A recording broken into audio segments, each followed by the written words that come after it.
Welcome to the Society Pod, a podcast for entrepreneurs, marketers, and leaders. Here's your host, Jessica Yarmy. All right. Hey there, everybody, and welcome to episode 3 of the Society Pod. I am just picking my first few guests strategically and intentionally. You probably listened to Hensley's episode and maybe the one with Khaled. And this episode guest is next in line and no different in terms of like the reasons why she is in seat number 3, episode number 3. So my guest today is amazing. She has spent her entire career in health and wellness and beauty, and most importantly, franchising with brands Curves, Title Boxing, Elements Massage, like all these nationally known brands that she has spearheaded. But the most interesting part of her background is she is basically my career twin flame, except on the operations side, because we have spent the last 10 years in basically parallel path careers, yet never have worked together. So my guest today, welcome to the show, Carisa. Hello. Thanks, Jessica. Thanks for that intro. Looking forward to chatting. Well, I just gave a very brief intro of you, but why don't you share the more official intro that you would give about yourself? Why, thank you. Yes. So I am the president of the Emerging Brands Incubator for Unleashed Brands. So I currently get the pleasure of working with 2 fantastic brands in the youth enrichment space, Class 101 and XP League. Like you said, Jessica, I've been in franchising like for my entire career, which is 18 years. Are we supposed to say the years that we've been in this industry as women, or does it age us? I don't know, Jessica. But I can actually say that my kind of entrance into franchising started when I was really young. So when I was 3, my parents purchased their first franchise business. It was a rainbow carpet cleaning franchise. And they moved me and my younger sister from our home in Central Texas to Pensacola, Florida, so that my parents could operate their franchise business. And my dad always says that when they pulled up, they had $800 to their name. Like that was it. And on day 1, they had to put down $600 as the deposit on their rental house. So truly, whether or not my family ate was because of my parents' franchise business. So it has been kind of jokingly like the family business. They obviously that journey for my parents wasn't scary enough because they've since owned 5 different franchise businesses throughout my life. But my uncle's been in franchising, my cousin's been in franchising, my mother's worked for franchisors. So I feel like it's just in my blood, and I feel incredibly blessed that I get to do this every day. Well, it shines and shows in you because you're so well versed in this space. So you're 3 years old. At what age did it at all click for you? Like that your parents were small business owners or that they were owners of a franchise? Like when did that business knowledge start coming into your brain? Yeah, that's such a good question. I was definitely into my franchising career, I think, before those 2 clicked. When I went to college, I was, my degree was in international studies. I wanted to work for the State Department. I wanted to work for the CIA. It was not a franchising focused career. But I thought, I got out of college and my hometown is where Curves was. And at that time, Curves was a huge international franchise organization. They had 60,000 franchise locations, 10,000 franchise locations in 60 countries. And I thought, oh, well, I'll just work here until I get into the CIA, as one does, right? So I started working there. And that one, I will say, I had a lot of friends who owned Curves franchises, but it was such a big global brand that I personally was a little disconnected from like the small business owner who was operating these businesses until the recession hit in 2008. And so when the recession hit in 2008, I was still with Curves and I was actually living in Australia. And I just remember I was sitting down with a lot of franchise owners who were having to close their business. They had invested their 401k into this business. They had invested their kids' college fund into this business. And that, I think you know this, Jessica, you have these moments in your career that just change you forever. And in that moment, I had been in with Curves for probably 4 or 5 years at this point, but that was the moment it hit me that what we do has an impact on families around the world. Or, it's not just this big global business. It is truly the entrepreneurs all over the world who kind of give us this incredible business that we get to work with. And so that was one of those solidifying moments where you're like the heart for what I do really kind of came through, and I think solidified a lot of why I do this and my passion for this industry. So maybe the best question is how many years have you worked where you haven't been working in franchising in health and wellness and beauty? I had like a really small stint of 3 years where I worked for a corporately owned location. Okay. That Okay. was it. Diversifying. We're getting out of Exactly. we're getting out of the niche. Look at us doing something new and different, going corporate owned studios. I love Exactly. that. And so my start in franchising was 2008. And so I always think I feel like I've had a full lifetime in franchising, and you really started earlier than that. So your evolution, you've really seen the whole space evolve and change. It has been one of the things that I do think I'm grateful for is like I've been through a lot of uncertainty when it comes to kind of like the economy and how does it impact both the small business owner as well as the franchisor. So it's like even kind of when we're in these times of uncertainty right now and people are talking about recessions and those kinds of things, I think when you've been in this career long enough, right? Like you've kind of seen it all. And I think it gives you a sense of um, this is going to be okay, right? Like it all is going to work out and everything's going to be okay because you've weathered so many storms in this industry. All, especially Jessica, like, working in the fitness industry, we've seen every trend that has come and gone. And you don't tie yourself too much to the one specific trend. You tie Right. yourself to the transformation that you get to have in people's lives. And whether that's through a step aerobics class or a spin class or a Pilates class, it doesn't matter the vehicle. You know the profound transformation that it has in people's lives. And I think that's where our heart is, right? Is just in the transformation, not the modality. Yeah, it's funny that you say like your heart is in it. I think there's so much heart in franchising, and then there's also so much heart in fitness. And so you combine those two things, and that's where a majority of your career has been. So as you look at franchising, like what do you love the most about it? Because I know your heart is in it big. Like what like sets your soul on fire about working in the franchising space? Yeah, I think it is exactly like being able to see my parents in the franchisees that I get to work with. I mean, that is what is my why and what wakes me up in the morning. That I've been with 5 or 6 different brands throughout my career that the commonality is all that I get to help people like my parents. I get to help people who took a big risk and who wanted to build something for themselves and for their families. And they wanted to kind of build this business that they could get their kids involved in. And that's what is special to me. So it kind of goes back to it's not the vehicle or the modality, it's what we get to do for entrepreneurs that's so special. Yeah.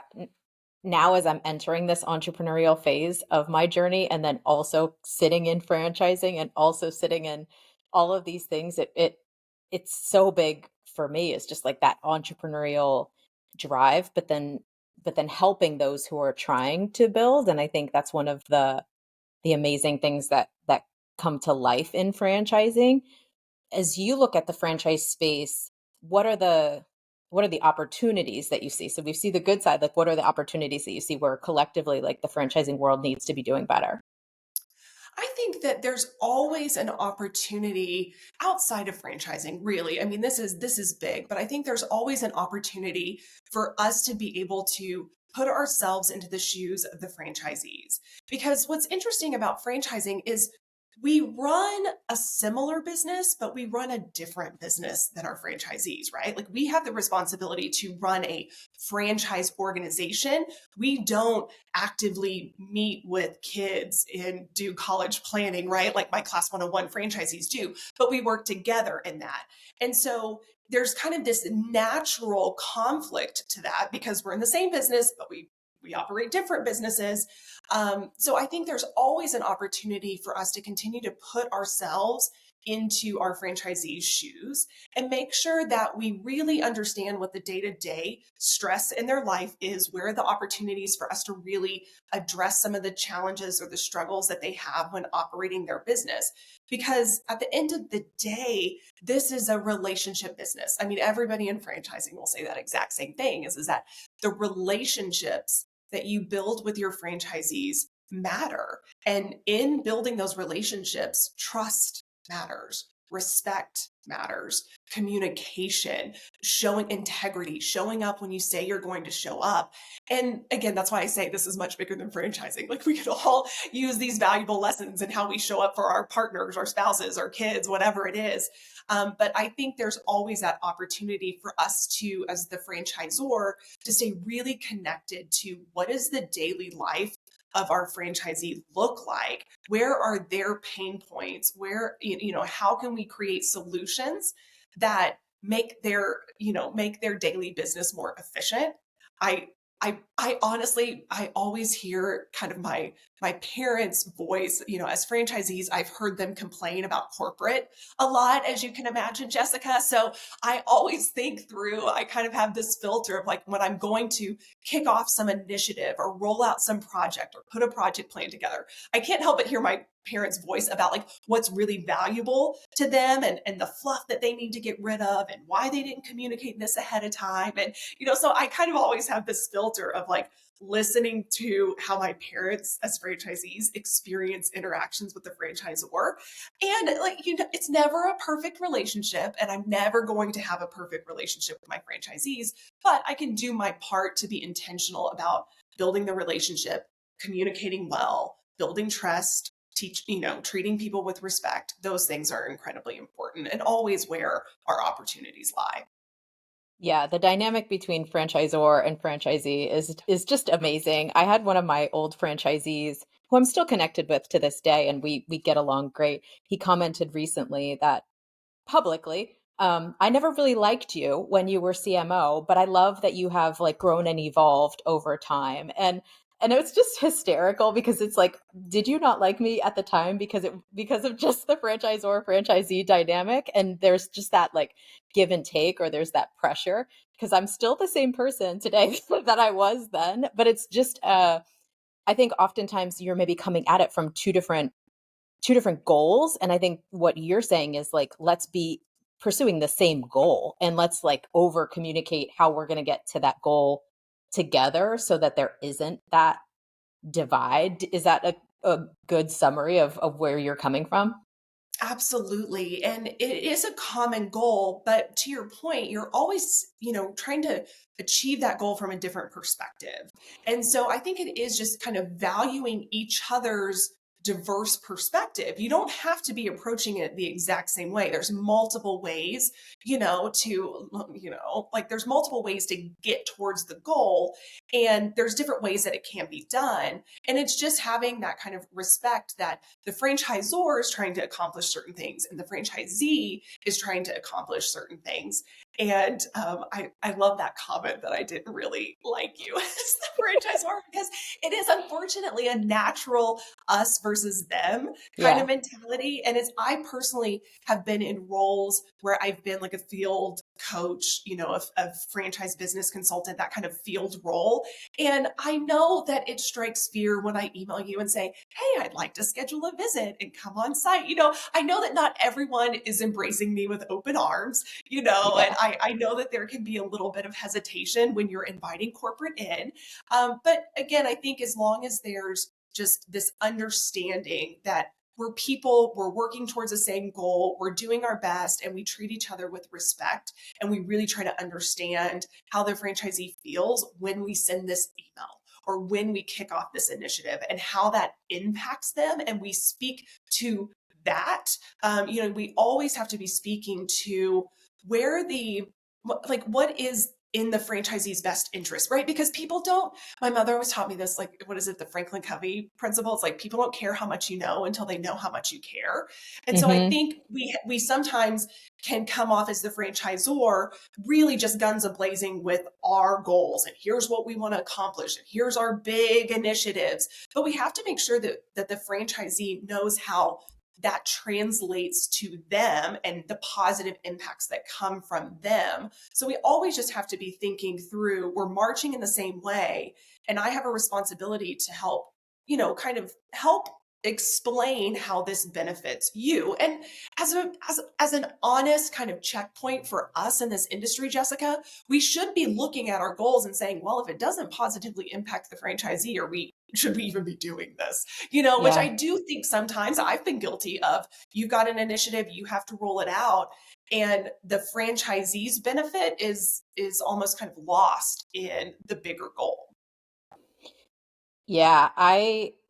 I refer to you as my career twin flame because like you've been in big global franchise brands and then now you're like incubator startup mode baby brands and I've kind of been in the same evolution. And so dig into that thought like but through the lens of like big brands versus small brands. Like how do you see like big brands in that franchisor dynamic versus small brands in that franchisor dynamic? Do you see any difference and like what insights can you share?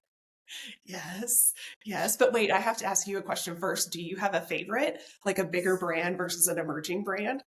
Oh, there's benefits to both. So my most recent big brand was Club Pilates, and it was amazing to be a part of fast growth where you're opening 20 a month because you can learn super fast. You're just getting so many reps.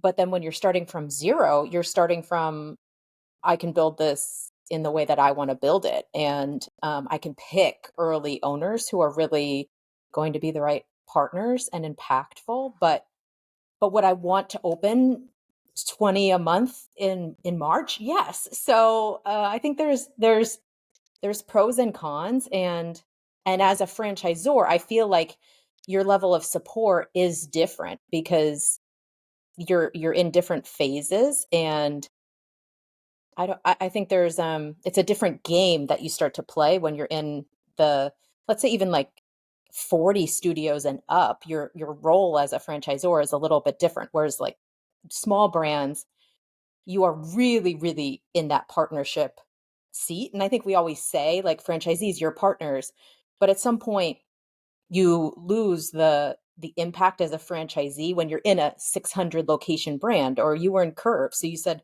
thousands of locations across the globe. So each individual franchisee has less impact. Whereas if you're a franchisee and it's 3 locations, like you are an OG owner. And so you carry like a real partnership. And I think it's I don't know, I think it's an amazing like difference and dynamic between those two phases. Yeah, I agree with you. I think they both have pros and cons. I mean, personally, I love to roll up my sleeves and get involved in the day-to-day work, right? Like the creating, all the fun things around, writing operations manuals and writing playbook and the actual like development of the systems like lights my soul on fire. Like, like I love to sit in a room with smart people and just really think, okay, how could this work? Like, how could this look? And I think that's what's exciting about working with emerging brands is, you may have a footprint or a structure in place, but you're small enough that you can pivot and you can change some of those kind of operational foundations to continue to evolve the brand. It's kind of like the difference between driving like a speedboat versus driving a cruise ship. Now, the cruise ships are really nice. They're not as bumpy and they've got a lot of extra perks. Yep. But, you also come with that, things just take longer to get get accomplished, right? Because Yeah. now you have hundreds of locations or thousands of locations, and you can't be as kind of spontaneous or reactive to what's going on in the marketplace. You have to, everything just takes longer and there's more decision makers involved. And so it's definitely, there's pros and cons to both, because I will say, and I'm sure you can relate to this, Jessica, it's like, there's also time in working with emerging brands where you get that sense of like loneliness. Like you just want to look to your right, look to your left and be like, is there anybody else out there that has an idea? Right? Like you feel in a way that a lot of the decisions rest on your shoulders. And Yeah. I think when you're in a bigger brand, you at Yeah. least you have like a community that feels like that's all that has your back in a lot of different ways. And you can leverage really smart marketing people. You can leverage really smart franchise development people, and it's not all on you. And so I will say, like, I feel like with Unleashed Brands right now, I'm in a really fortunate spot because I get to work with smaller footprint brands that we can still kind of move quicker, but I have the support of all the talented, smart people that work across multiple departments and multiple brands that, I have 3 other talented brand presidents that even today I'm like emailing them. I'm like, have you guys ever come across this? And as someone who's worked alone in an emerging brand, oh my gosh, that feels so good. You're like, I don't Yeah. have to just make the decision. Yeah. You can drive that speedboat up to the cruise ship, pick up resources, and then like get going. Exactly. Yeah. So if you were coaching an entrepreneur who was looking to get into a franchise organization and maybe looking at it still through the lens of like a big franchise or a small franchise or a fitness franchise or a restaurant franchise, like how do you advise entrepreneurs who are maybe looking at getting into the franchising space? That's a great question, because I think franchising is a unique space for entrepreneurs, because people who are attracted to entrepreneurship, they're naturally a little bit more independent, or they're okay with taking risk. They are okay with putting it all on the line. They're willing to take the big leaps. It's just kind of it's in their DNA, right? But as an entrepreneur coming into a franchise system, you also have to operate within the systems and structure and kind of, brand compliance of a larger network. Because what you do as an entrepreneur in your 1 to 2 to 3 locations impacts the entire brand. So it is definitely an entrepreneur who still wants to really take on the responsibility of owning the success in their business, utilizing a toolkit that is provided that shouldn't be modified in too many ways. So I think that sometimes entrepreneurs come to franchising because they see it as a quick fix. They see it as an easy business. They see it as something that, oh, well, the system's already in place. All I have to do is get the sign up, open the doors, and people will come, right? I'm sure you've seen this, Jessica. It's like, oh, the brand will sell itself. I've got all the systems in place. I just have to put out these great flyers or digital ads that the marketing team has put together, and everybody will show up. But my advice to entrepreneurs when they're coming in and looking at franchise systems is also to know that, like, the business doesn't work unless you do. You Mm-hmm. still have to be the one that grinds, that goes out, that has uncomfortable conversations with strangers at, Chamber of Commerce events and, all of those types of marketing events. You still have to put yourself out there. You still have the responsibility for activating on the system. I think with franchising, it's kind of like, everybody gets the same Lego set. And I'm sure you've seen this, Jess. Like, it's like everybody gets the same Lego set. And there's like, there's a little template of like what you could build with this Lego set, right? Like, here's the template. And you will give that same Lego set to 2 different people. And some people will build like the most glorious Lego skyscraper that you've ever seen in your entire life. And some people will build like a parking lot. And you're Yep. like, okay, you guys have the same exact Lego set. And some people will build incredible businesses and some people will struggle. And so I think at the end of the day, the system only works to the extent that the entrepreneur and the business drives it, right? Like the toolkit is there, but what you build is up to you. So you have to be someone who likes the structure and likes to have some of those great resources and the toolkit available, but who still has that passion and that drive to take risks and to carry it all on themselves and like really get things across the finish line. I think one of the things that I see that's kind of really underestimated in coming in as a franchise entrepreneur is you got to be a fantastic leader. A lot of, I'm sure you see this, a lot of franchisees kind of come with this kind of corporate background in some ways, right? They've worked professional corporate careers at some point. And I think we take for granted what it takes to build a team and build a culture because yes, you're a part of a brand, but each individual little business has its own culture and it has its own people dynamic. And you're responsible really for kind of developing the next generation of leaders. And that's pretty incredible. Yeah, I had a phone call recently with a Club Pilates owner, and he was one of the better owners, and he came from a Wall Street background, and so had corporate background, but then came into a franchise system and was successful in that franchise system, multi-unit, like 4 or 5 units, and then exited, and is kind of now looking at new concepts. And he wanted to know my thought of like what to look at, what size to look at. And I said, you could go the whole board is able to be played by you because you can go into a big brand because you've been in a big brand and you know how that goes, but you could also go take that big brand experience and you can go small brand and you could really be an impactful OG kind of owner, who comes in knowing that there's pieces missing, but you know how those pieces should look, so you have enough ability to still operate your business on a consistent kind of level. So I think it's a fun phase right now where there are a lot of big established systems, but then there are also a lot of these brand new kind of brands coming up and conglomerates coming up. And so I wanted to kind of talk to you about Unleashed Brands as a whole, and then we can dive into your role a little bit more specifically about what you're doing. But talk to me about like conglomerate life, because you and I, again, we were like twin flames. Like we both are kind of, we've played in that space, but it is a little bit different. So Unleashed Brands, like what has your experience been so far with working in that conglomerate? I think it's a really fun dynamic. And this isn't the first time. You and I have been through a couple different kind of multi-brand platforms.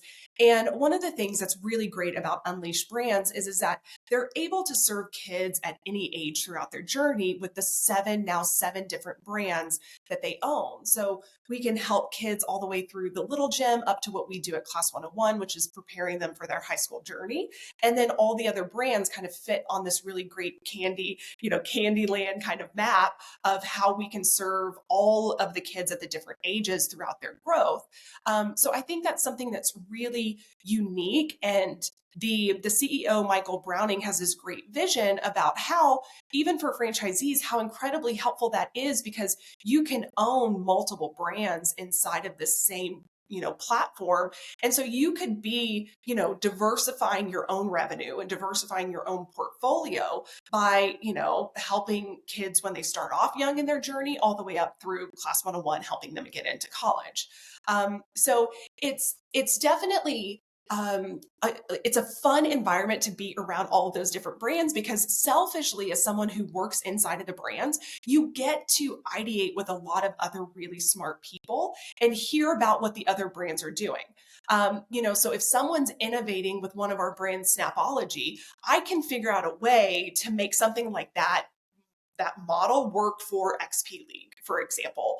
And so it's really great because you get to ideate and learn from each other, as well as, as the business owner. I mean, we have, thousands and thousands and thousands of kids inside of our system that we can help filter through multiple brands throughout their lifetime. So it's beneficial for us, internally to leverage the great resources and talent that exists within the brand, but also for the franchisees to come in and be able to, diversify their own portfolio based on what their interests are and how they want to help serve kids in their community. Yeah, I think a traditional franchise model I'm here in Dallas. So let's say you buy 3 territories in Dallas, you really are either adjacent or you're kind of peppered. You own McKinney and then you also own Frisco and you also own Plano or something like that's a little bit peppered or spread out. And I think what's interesting about buying into or investing in a conglomerate kind of franchise is you could have Unleashed Brands McKinney, and you can have 3 concepts in a very high density, but also high income area. And then your marketing efforts all can echo each other because you are not just following the consumer, as you said, kind of through their age as they age through your brands, but you also just have such rich data on everybody that is within all the different brands that you have. So there's so many like interesting economies of scale that happen when you do start in a conglomerate. And I think those benefits start earlier when you're in a conglomerate as opposed to those benefits start to kick in when you're in a large franchise also, but it's maybe farther down the road when your locations are 6 miles apart as opposed to, all the way across the DMA. Do you guys think about it in that same way?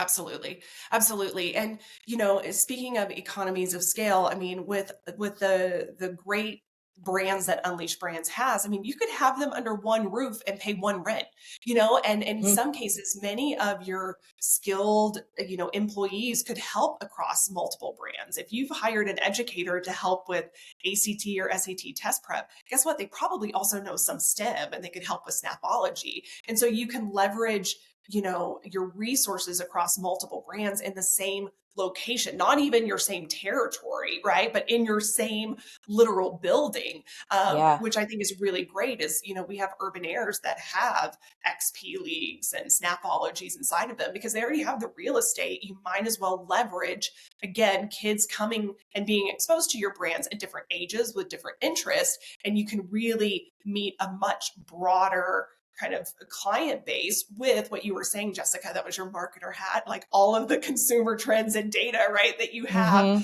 that goes along to like, how do you speak to that customer throughout? Like you're able to leverage all of that data to make the best decisions that you can about you and your business's growth. Yeah, I of course think about it through a marketing lens and even like what events are you going to? And you can basically show up as, 3 brands to one event, but you're really one brand. But you're right, like you could think about it as real estate. You can think about it as, all of the things really like you're hiring, all of it really um can hit economies of scale if you are running this like conglomerate kind of model. Yeah, absolutely. Absolutely. So it's advantageous also for us as the franchisor because you already have someone who's in a way inducted into your culture, right? They go to the same conference every single year across multiple brands. They interact with the same people across shared services. So they're people who already have bought into your mission and your vision, and now they can help share that mission, vision, and our core values through different brands in our own portfolio. Yeah, and I love that you look at it through that lens of like here's our overall conglomerate mission and vision and values, but then it's also super important to have each brand have its own identity and its own culture and its own vibe. Of course, it's going to always sit under the umbrella company or the parent company, but you have to have space, especially if you're going to be in a conglomerate that's playing in similar spaces. Like Unleashed Brands is in kids spaces. Like I work with Gosaga, which is in, fitness and wellness spaces, or Extraordinary Brands, which is in like fitness and wellness spaces. So if you're all in the same spaces, you have to have very clear guardrails around like who is this brand as opposed to this other brand that's in our portfolio, and make sure each one of them has enough like room to breathe and room to grow. Well, and to like piggyback off of that, I've been in a unique space that I'm grateful for is that I came into both of the brands that I work with at Unleashed through founders. So the founders exited the business and now Unleashed is, kind of running those businesses. And you talk about like culture. Like that's a great way of trying to take what was established in one of the brands. They've been around for 26 years. So you talk about a brand that already has an established culture and was very much a reflection of the founder, and trying to find that balance of, how do you keep that culture intact and maintain those positive franchisee relationships when all of a sudden now you're a part of an organization whose mission, vision, and values may be similar, but they are inherently a little bit different. And so how do you take one culture and, interject it into another culture while keeping, like what you were saying, Jessica, like a balance of the good of both?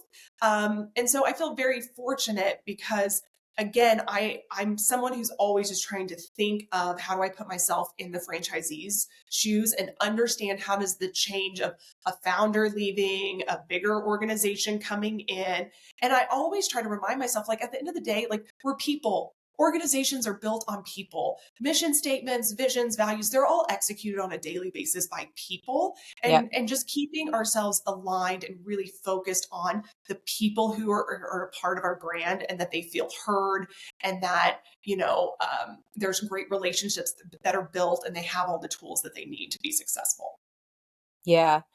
It's 100% true. And it's a good transition because I wanted to talk to you about like you with people and like your leadership role in your organizations, but then also like your coaching role outside of organizations. And so maybe like the first part of this would be like as you're onboarding someone or maybe interviewing someone to sit in a support role at either a franchise organization or a franchise within a conglomerate organization, what are you looking for in individuals who are applying to jobs to work with you in franchising? Yeah, I love that because I just recently went through it, and I will tell you that I had a candidate who said one thing that got her the job, and it was that she cared so much about the students that she worked with that she was really going to be sad to step away from them. And in that moment, I saw this, new team member or potential team member who would come and sit on the headquarters side, share and express such similar values to what I see our franchisees express in their daily business every day. So for me, I think it's one thing to have the, check all the criteria boxes. But at the end of the day, in this type of organization and in this type of industry, how you can relate to people and how you think about building relationships and building trust and how you treat people, those things are way more important than what degree you got. To me, I think that I personally, as a leader, want to build a team who put franchisees first. And I personally am the type of leader that I say, if you have two calls coming in at the exact same time, and one of them is a franchisee and one of them is me, your boss, you better answer that franchisee's phone calls, right? Mhm. Like, I'm at the bottom of the pyramid. Do not reschedule anything with a franchisee to be on a meeting that I've requested. And so I want a team that also reflects those values. Yeah, I always talk to people about like the soft skills of franchising, and on the marketing side, it's a little bit like always be presenting or always be pitching or always have like I have to be able to sell in like what are we doing and why? But then on the your side of things, like I know you spent a lot of time in training roles and coaching roles, and there's a mix of so many things that have to come to life in that role, and it's like led with empathy, maybe like a little bit of support and psychology. What are the soft skills that you always kind of like pull from as you've been in training roles in the franchising world? Well, one of the things that, people always ask you is like, well, what makes that franchisee so successful, right? Why am I struggling when this franchisee is doing so well? And in every franchise business, you have your top performers, the people who just kill it. It doesn't matter what challenge comes their way. I mean, they just learn how to excel. And then you have that population at the bottom that's always making excuses and nothing ever seems to work and they never have what they need when they need it. And it's so interesting because it's almost a study in like human behavior more than it is business, right? Because you log into the same training intranet as everybody else, and you have the same videos and resources, etc. So I was always really fascinated by like, okay, well, what does make these people tick, the top performers? What makes their businesses so special? Because being in the field and coaching and training, I have a responsibility to help what I can translate what the high performers are doing to everybody else in the system, right? So I was really just watching high performers, and personally just a student, a learner, trying to learn about high performance and what makes any entrepreneur high performers while others aren't.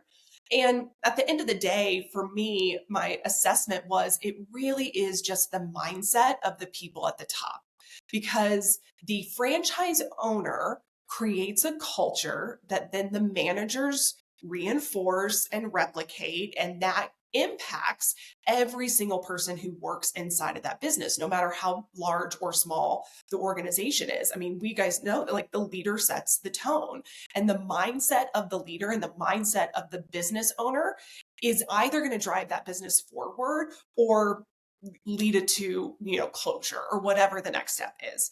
And so I was really invested in kind of learning about these leadership principles and these mindset principles. And I had done for years kind of very traditional leadership training where I teach you how to analyze a profit and loss statement, and I teach you how to, create an optimal schedule, and I teach you how to create an operational playbook. But I realized my opportunity was to teach leaders, especially like the manager levels, or the assistant managers, the ones who are really working with all of the employees inside of a business on any given day, is to give them the mindset skills that it needs to be successful. So I remember it was like kind of right before COVID, we launched a leadership academy at one of the brands that I was working with at the time. And it was a 3-day intensive leadership training where we spent some time talking about your P&L and your action plans, and kind of where the marketing opportunities are inside of your community. But a lot of it was these soft skills around influence. Like, how do you influence people to, get things done through you? Like, you cannot do everything. So how do you influence others? It was teaching them like mental grit and perseverance and strategies to help manage stress. Like, as I remember what it was like to be a young manager, as I'm sure you do too. It's like, nobody really equips us with how to manage the type of stress that we come in contact with, while we're also at the same time, everybody on the team is looking at us for like, it's like when you look at the flight attendant when there's turbulence, right? You're like, are we going to be okay? Everybody's looking at the manager, who also at that time in their career probably haven't been taught some of these soft skills like you're talking about. Like, how do I manage stress? How do I refocus my team? How do I inspire or motivate people outside of, you better hit this number of sales or otherwise you're going to be fired, right? So that was one of the things that I then translated into kind of my side business, which is public speaking and consulting and coaching people, especially entrepreneurs in the franchising space, on how do you develop the mindset to achieve greatness inside of your business, because it's less about the tools, like we said, and more about what you do with them. And I think when you really start to examine people, you realize there is something that is stopping them from picking up the hammer, even though I've told them 15 times, grab the hammer and do this with the hammer, right? Jessica, I mean, how many times have you sat down with a franchisee and said, all you have to do is these 3 things, and then you call them in a week and they haven't done any of them, and you're like, what is that block? And so much of franchising, again, is like, we're a people business. And so people come with their own stories and their own limitations and their own previous experiences that kind of shape the action that they take on a daily basis. And at the end of the day, all we have is what we do every single day. All we have is our habits. And those small things that we repeat every single day is what builds the business. There is no magic wand, Yeah. right? There is no incredible marketing campaign that's going to turn a business around. It is the small actions that you take, the small habits that you set for yourself.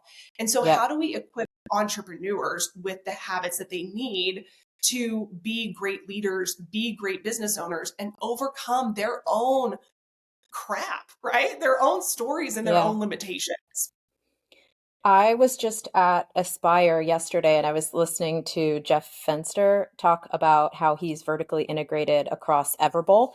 So you're familiar with Everbowl, and they have the franchising aspect of their business, but then they have the product sourcing aspect of their business. They source directly from Brazil, and then they also construct their own locations. So they have a level of things that are vertically integrated about their business model that makes their business model like less expensive to open, but then like less expensive to operate and therefore more profitable.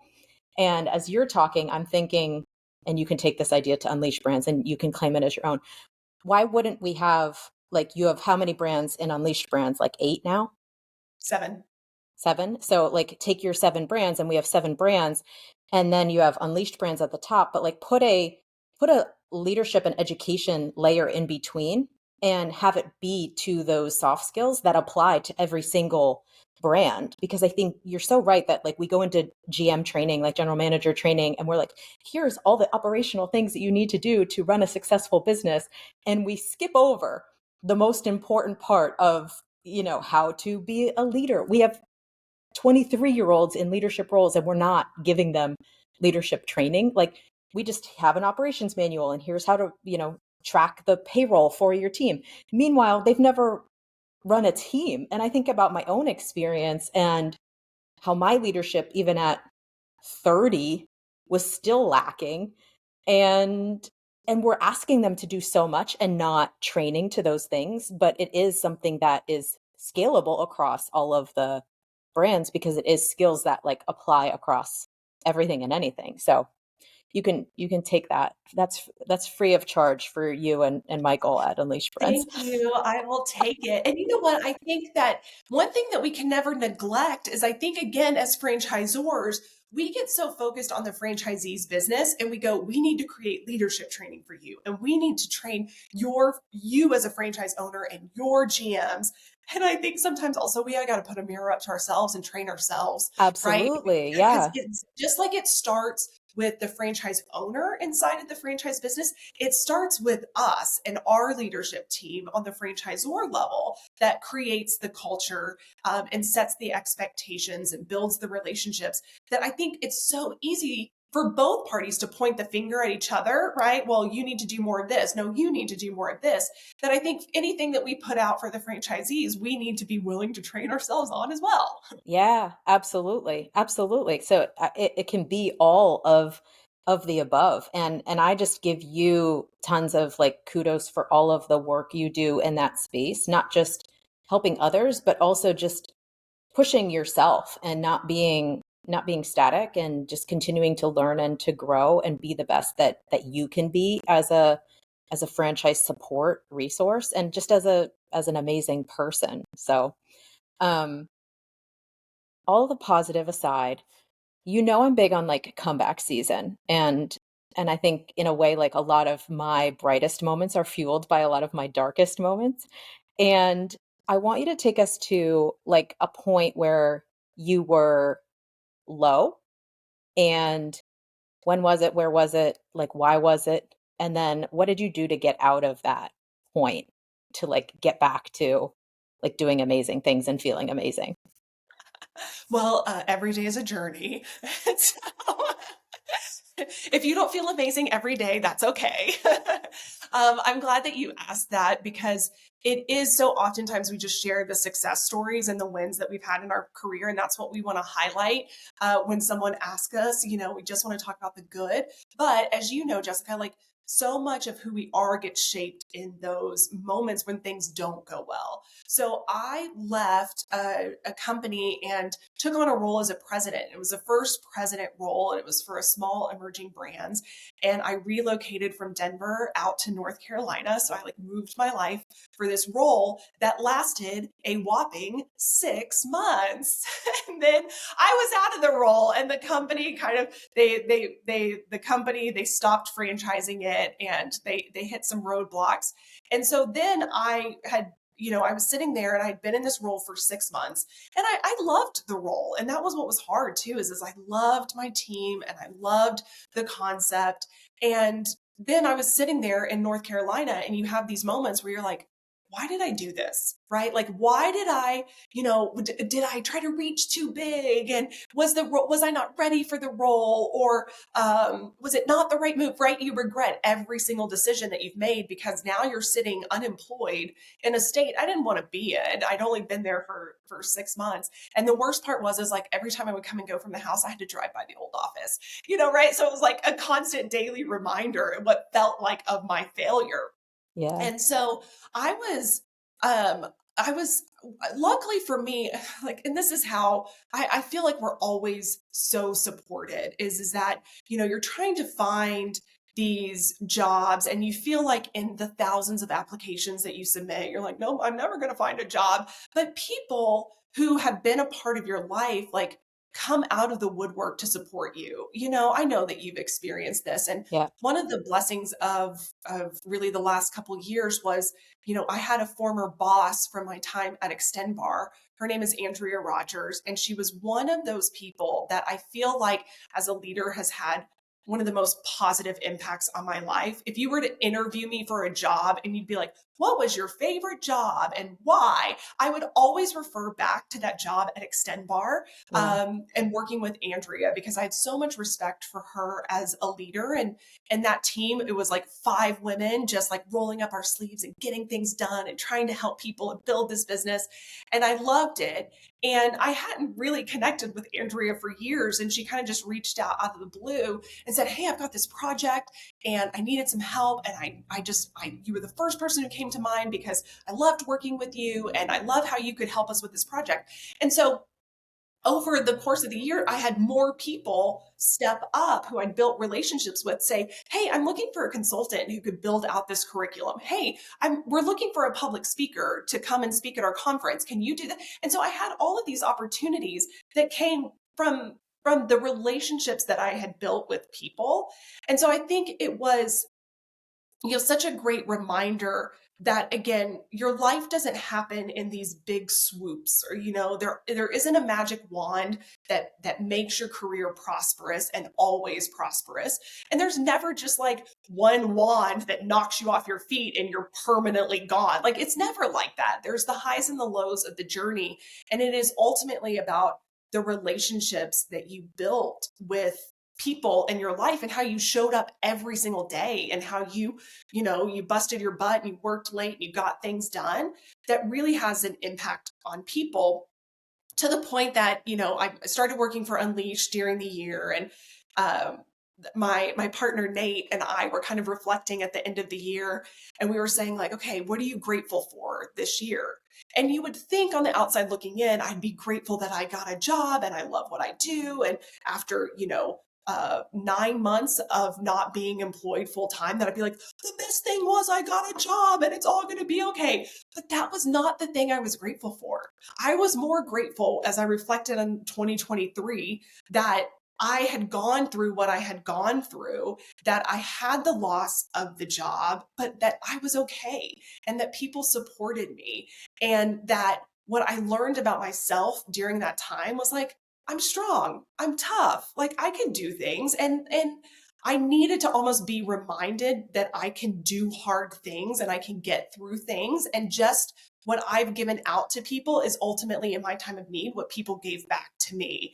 And so I think it's not all about the times that you've been on the pedestal that are the most, like just reflective for you, or that you have those strongest takeaways. It really is just about the work that you put in and how you manage the hard times that ultimately build you up to celebrate the good times. Amen. Like that's where the learning is for sure. And kudos to you for powering through it. And I just want to highlight our timeline because I think as you talk about being able to call upon your network in your low time, to think that like 10 years ago, you and I connected because I was interviewing at Extend Bar and to this day haven't worked together at all, but you've just been such an amazing part of my network. And I feel like our paths have been like crisscrossed, intertwined this whole time. And to be able to have a sounding board when something was going on has just been so invaluable. And I think people connect always, for like an immediate, what's the immediate value add that Carissa is going to add to my life? And I can just say, like, you and I have played this long game and I love it for us. I love it for both of us. I love it for me especially, but I love it for both of us. I agree. And I think it's like of all the places around the world, like we kind of always end up in each other's bubble. And I think there's a reason for that, right? It's like we need this network of people that, again, it's not like an immediate we could help each other out or we got to win from each other. The benefit of our relationship has been the nights of grabbing drinks and talking and sharing about our insecurities and fears and what we want to accomplish and what's holding us back. And that relationship that builds over time is what's special. And honestly, what makes us show up for people in a better way is because we have people who show up for that way. So I'm grateful for you for being that person in my life. Yeah. And then you pay it forward. It's a tough thing to try to do anything big. So I appreciate you holding me accountable to starting the podcast because that was the last thing we talked about when we met up for drinks 2 months ago. And here you are showing up for me today. So I appreciate you so much. And congratulations on everything that you've done so far. I'm so excited to see what you and Michael end up building at Unleashed Brands. We will put all of your socials and website in the show notes. So if anybody wants to connect with you, they can reach out. But thank you so much, Carissa, for being on today's episode of the Society Pod. Thanks, Jessica. Loved it. Loved spending time with you. We hope you enjoyed this episode of the Society Pod.